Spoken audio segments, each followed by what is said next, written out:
morning all. I'm going to talk about trucks. So thank you to MLA, LiveCorp and the Australian Government and CSIRO as well for funding this work. We've just started, so we're not as far ahead as we thought we'd be when we were coming to give this presentation, but we can give you some insights from where we've got to so far. So this morning I'm going to talk about the problem as we see it, some of the solutions that we're looking to get, and then also the progress we've made so far, and a bit of a call to arms in terms of the next steps, because we need some input from the industry and from people in the supply chain to be able to make this work for us.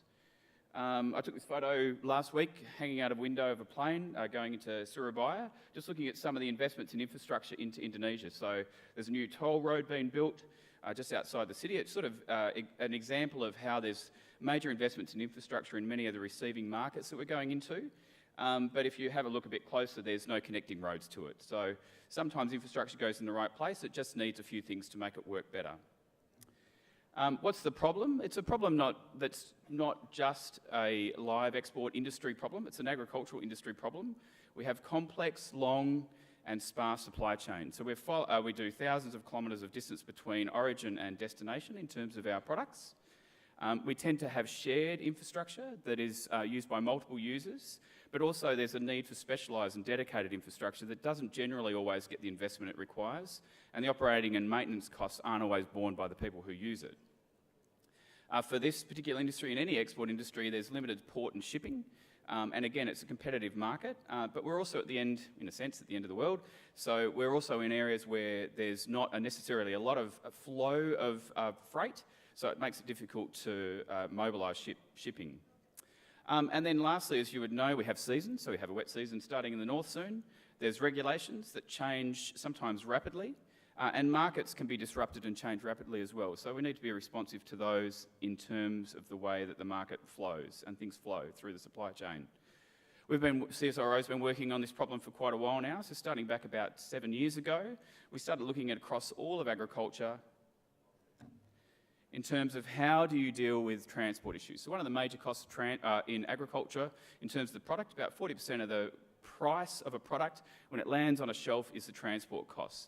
So ideally you'd want to optimise that. Any saving that you can make will go back to those people within the supply chain and ultimately make a cheaper product in market.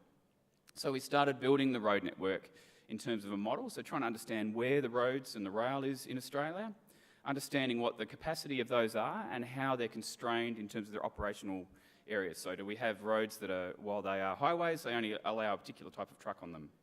We then looked at what the vehicles were. So in this case, it's looking at all the different types of trucks. This is the land-based side of it, I should say. And then we looked at how people optimise their decisions in terms of selection. It involves people, so the decisions aren't always optimal. Sometimes logic doesn't always come forward, but we take account for that as well as the way we do this in the modelling as well. Looked at all the commodities, so we've mapped all of agriculture now across Australia to understand where all the enterprises are and where the demand is coming from. So where do those products go from and where do they come to, as well as looking at inputs. So in many of the industries we work in, inputs are one of the major limiting factors and costs that we need to deal with in terms of efficiency. And then we also looked at what happens post-processing or post-harvest and looked at all the destinations that those things go, including ports. And then you start looking at the cost of operating. So we do a ground-up costing. It's not a commercial costing, but essentially that allows you to compare between different options about how you might improve this. So if you think building a new bridge somewhere is going to improve the cost or the efficiency, then you're comparing the same thing as if you decide to change a regulation on whether that road can be a Type 1 or Type 2 road trains. And then you can look at how efficient can you improve those supply chains and what's the cost of doing that in the system, and is it worthwhile? In a sense, it's a simple system. You take an origin, so in this case, somewhere in the West Kimberley, some animals are being moved out of that area and their destination is in an abattoir or feedlot in southeast Queensland. The optimum route would be the straightest route, but that's not the route that gets selected. So what we do is we take into account what the different types of roads are and what would be the inefficiencies that would then be in place. So if you have to break the trucks down going from Type 2 to Type 1 road trains, then you would preferentially choose to go around that if you could. You don't go directly through the middle of Australia because there's no sealed roads. So in this situation, they've chosen sealed roads. And in this situation where we were looking at the impacts of biosecurity regulations, if you took away the regulations around the tick line in Queensland, then you would go straight through the tick line and to the destination. But in reality, you would go around if you wanted to get to that feedlot, or you would stop and be cleared at that point where the tick line is around, I think it's probably Hughenden or somewhere like that. So wherever the dip is there, you need to go through and be cleared, and there's an additional cost of doing that. So in this case, we were comparing what would happen with those regulations if you changed them, and then how would that optimise the flow. You can do that with any scenario. So in this situation, in this industry, you can then look at what would happen if you change access to ports, change the way that registered premises are located, or change the regulation controlling the time that things are held in particular locations. So we've only been into this a couple of months now, but we've first started by looking at what's been happening in the last few years in terms of the flow of cattle from properties or registered premises to ports. And we've mapped it in terms of density. So we're looking at the freight density here. So if you look at this map, any line that's dark is a road that's being used a lot. So essentially you can look at Darwin Port towards Fremantle, and then in the areas around Victoria and Townsville where you're getting animals moving to port. So it's quite a sensible movement. The lighter lines are coming from property and going into places such as registered premises. So you start to get a sense of where the important parts of the system are for this particular industry. This is both cattle and sheep in this situation, and only in the last 2 years. So we've only looked at the last 2 years of information to have a look at what's happening most recently.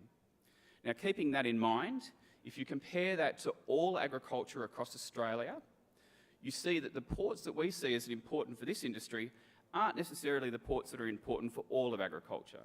So when you actually look at all of agriculture across all of Australia and look at what the transport task is and where are the important roads and freight destinations, you see that the eastern bit of Australia and the wheat belt of Western Australia are by far the most important parts. So in comparing and making a case for where you might make investments in improving agricultural transport, you need to bear in mind that there are other competing users in the road network.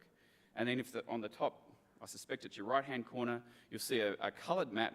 You then see the density of where trucks are leaving properties. So the majority of trucks are leaving the places where the majority of properties are. And that's the network that would get the most attention in some situations. The second part of this is we've started to look at what are the costs.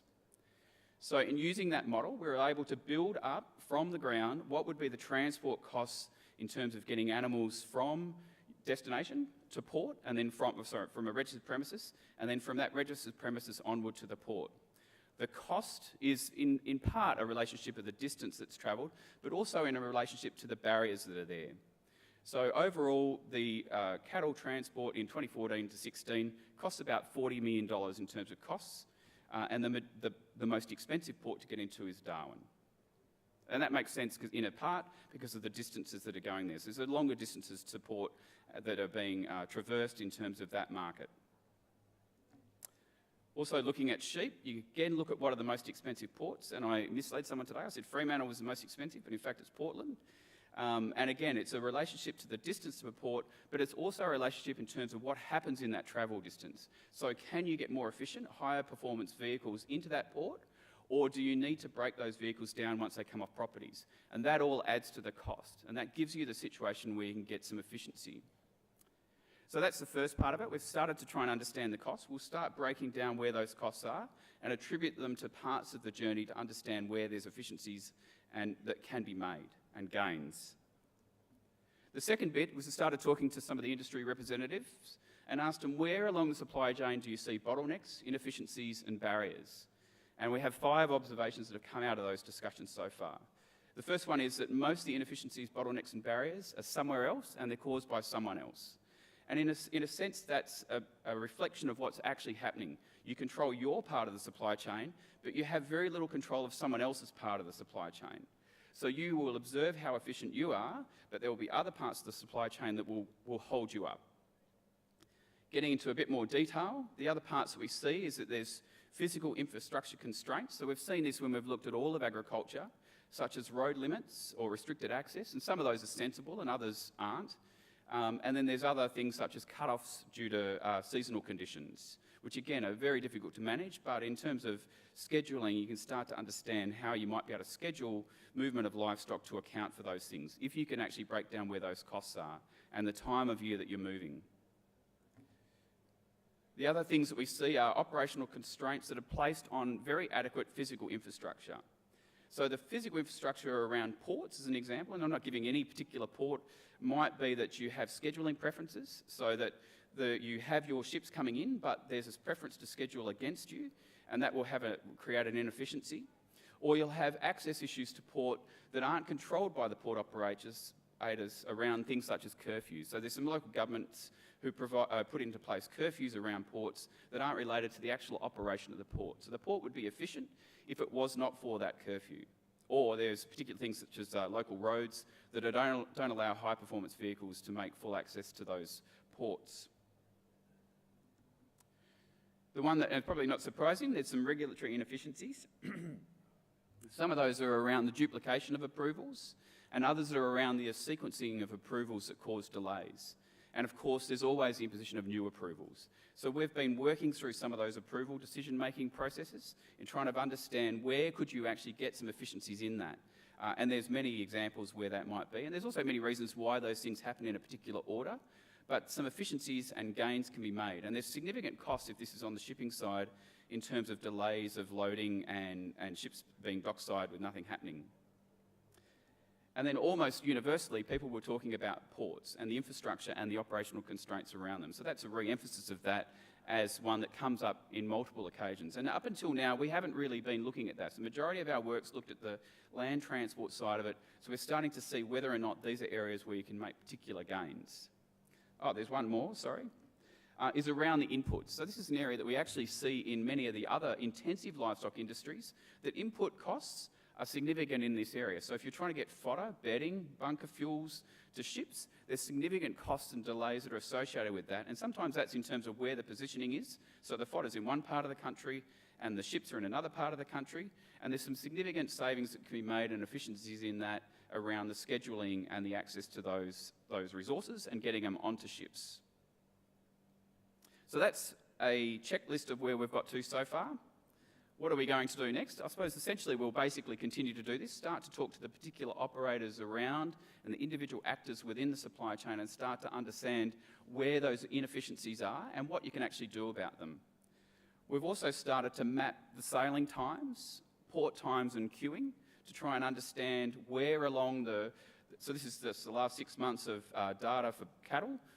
So we've got all of the recorded shipping times that we can find in all the records at the moment. So we just took the last 6 months for today and basically looking at how long those journey times are. So some of the journey times are longer than you'd expect, but a lot of those might be because of multiple destinations and multiple offloadings. So trying to understand where they are and whether or not there's efficiencies and gains in there. And some of them could also, are obviously around the inefficiency at port, around the receiving port. So the second element of what we're doing in this is looking at what happens in some of the most important receiving ports. So we've started doing what we've done in Australia to Indonesia with the Indonesian government and trying to understand how can you improve transport efficiency in Indonesia. There's a few differences, clearly, between Indonesia and Australia. There's a lot more roads, a lot more density of roads. We have inter-island transfers, so that's not something that we have in Australia, apart from Tasmania, that we need to deal with. So we have different vehicles. We don't really have a train network, but we certainly have different types of vehicles and costs related to using them. Indonesia is well, I don't know if you call it a world expert, but they do congestion very well.